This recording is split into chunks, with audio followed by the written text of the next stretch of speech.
बनना हो तो बाज बनना, लेकिन कभी तोता मत बनना। तोता बोलता तो बहुत है, लेकिन ज़्यादा ऊंचाई तक उड़ नहीं सकता।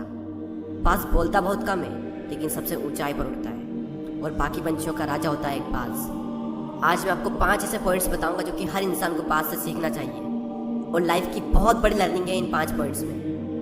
पहला लेसन, ईगल फ्लाई अलोन। बाज अकेले उड़ता है और बाकी पंछियों के मुकाबले सबसे ऊंचाई पर उड़ता है।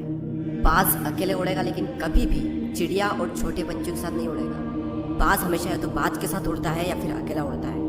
और इससे हमें यह सीख मिलती है कि छोटी सोच वाले लोगों से हमेशा दूर रहें और अकेले रहो, क्योंकि यही वो समय है जब खुद को जानने का असली मौका मिलता है। दूसरा लेसन, बाज का विजन बहुत ज़्यादा क्लियर होता है और बहुत ज़्यादा स्ट्रॉन्ग होता है। बाज अपने शिकार को 5 किलोमीटर दूर से ही देख लेता है, और जब एक बार उसे अपना लक्ष्य दिख जाता है तो उसके बाद चाहे रास्ते में कितनी भी मुश्किलें क्यों ना आए, वो अपने लक्ष्य को हासिल करके ही दम लेता है। इससे भी एक बहुत बड़ी सीख मिलती है कि अपना विजन क्लियर रखो और उसे हासिल करने में फिर चाहे कितनी भी मुश्किलें क्यों ना आए, पीछे मत हटो उस बाज की तरफ। तीसरा लेसन, बाज कभी भी मरे हुए जानवरों को नहीं खाता, वो हमेशा जिंदा शिकार करता है। और इससे हमें यह सीख मिलती है कि जो हमारा पास्ट है वो मर चुका है, तो अपने उन मरे हुए सड़े हुए थॉट्स पर ध्यान मत दो और अपनी आने वाली ताज़ी फ्रेश जिंदगी पर ध्यान लगाओ।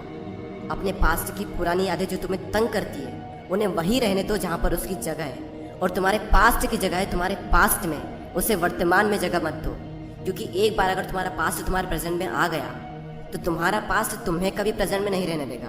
पास्ट में तुम्हारे साथ कितना भी बुरा क्यों ना हुआ हो, वो सब यादें, वो सब थॉट्स मर चुके हैं, और उस बाज की तरह बनो जो कभी भी मरी हुई चीज़ों को नहीं खाता।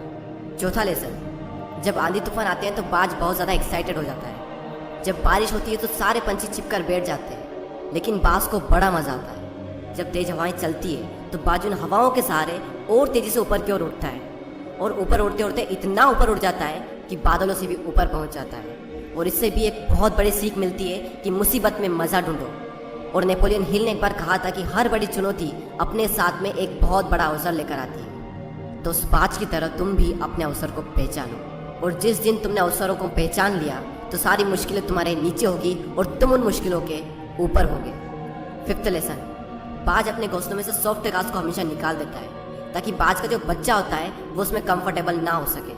क्योंकि अगर वो घोंसले में कंफर्टेबल हो गया तो वो वहीं रहना पसंद करेगा, लेकिन बाज ऐसा कभी होने नहीं देता। बाज एक पंछी है और उसे भी ये बात पता है कि there is no growth in comfort zone. लेकिन हम तो इंसान है ना, और इंसान होने के बावजूद भी कई सारे लोग इस बात को समझते ही नहीं। आप जितना ज़्यादा कंफर्ट जोन में रहोगे, आपकी लाइफ आने वाले टाइम में उतनी ही ज़्यादा अनकंफर्टेबल हो जाएगी।